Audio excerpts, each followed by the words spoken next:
We've also had good success coming from our students in the education program who are taking their national exams, and we have found we have had over a 90% rate on the passage of those exams, which is very good. In fact, on some of the exams, we've had over 100%, well, we haven't had over 100%, we have achieved 100% pass rate, and that's always good news. We like to have those kinds of student success indicated. We've also established a large number of committees for faculty to participate in. This was something that HLC had recommended that we do. So we've got curriculum committees, library committee, graduate committee, undergraduate committee, academic committee. We've got program review committees. We've got assessment of student learning committees. And we've had good faculty participation in these committees. And we recently did a survey asking them how satisfied they were with the committee structure. And we had overwhelmingly positive responses on those. And faculty also gave us the opportunity to make some improvements for continual improvement. Should tell you that approximately 30% of our adjunct faculty are involved with at least one committee. So we've got a lot of participation and a lot of good activity coming from that. You should also know that we have prepared a robust, comprehensive academic master plan. And I think there were 287 items in this plan. I could be a little wrong on that number. That might be a slight exaggeration, but it was a robust plan. And we've been able to make accomplishments in almost all of the areas. And by the end of next year, it will completely be finished, and then we'll write some more plans. We've worked with colleagues in the IT department, as I've mentioned to you, on a forum rewrite. And I should tell you that the new learning platform is a great, great improvement. And we have every expectation that it will not only improve student performance, but students will also find it to their liking.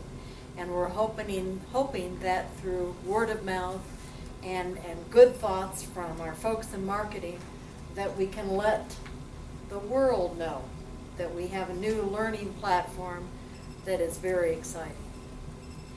Folks, I've said before, this is the best group of people I have ever had the good fortune of working with. And you should know how very much I am enjoying my time here and how I look forward to all the new things that are happening. By the way, you should also know that I have great, great respect for the Chancellor, Dr. Milton Goldberg. He and I spend quite a bit of time every week talking about the progress that we are making in academic affairs and the improvements we're making for academic excellence. You should know as well that I have great respect for the acting president, Tim Burke. Tim has done a masterful job and has led efforts for the development of a new approach and a new strategic plan. And I have every confidence that we will be able to accomplish what we need to do to take JIU to the next step. Well, I said earlier that I actually am not with you today, that I am indeed taking a hike. And let me tell you where I am.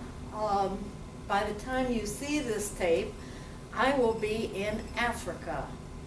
And I will be looking up at an extinct volcano called Mount Kilimanjaro, Kili for short.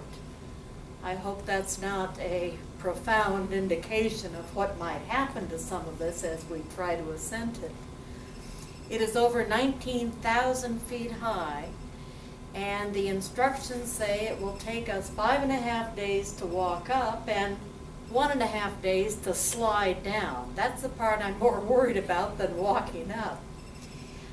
Denise Garcia has asked me to do a journal about my walk, and so I will.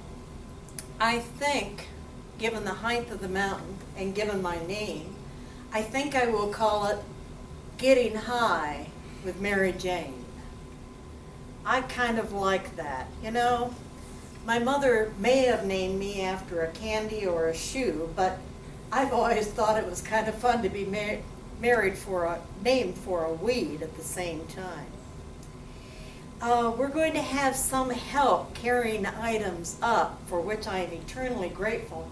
I've asked my traveling companion, Jim, if he would mind carrying up a very, very long electrical cord because, well, I'm going to have to do my hair a couple of times on this week.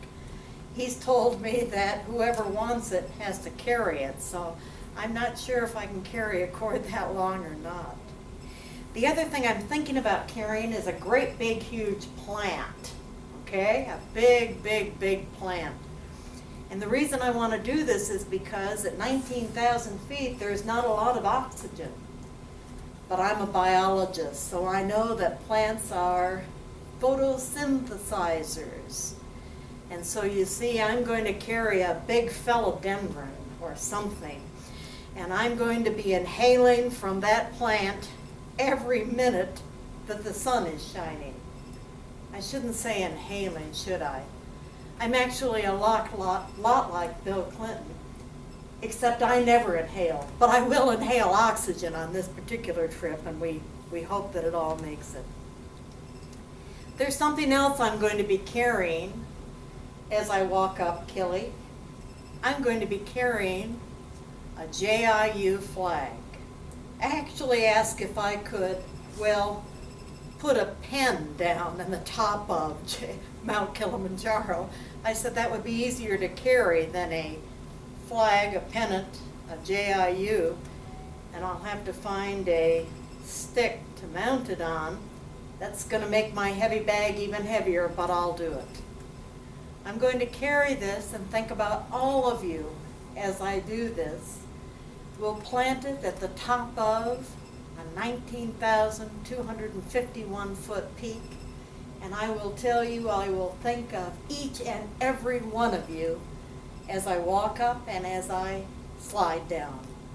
Thank you so much for letting me do it this way, and we're going to keep on going and keep on growing and keep on serving students. Thank you so much. Bye-bye.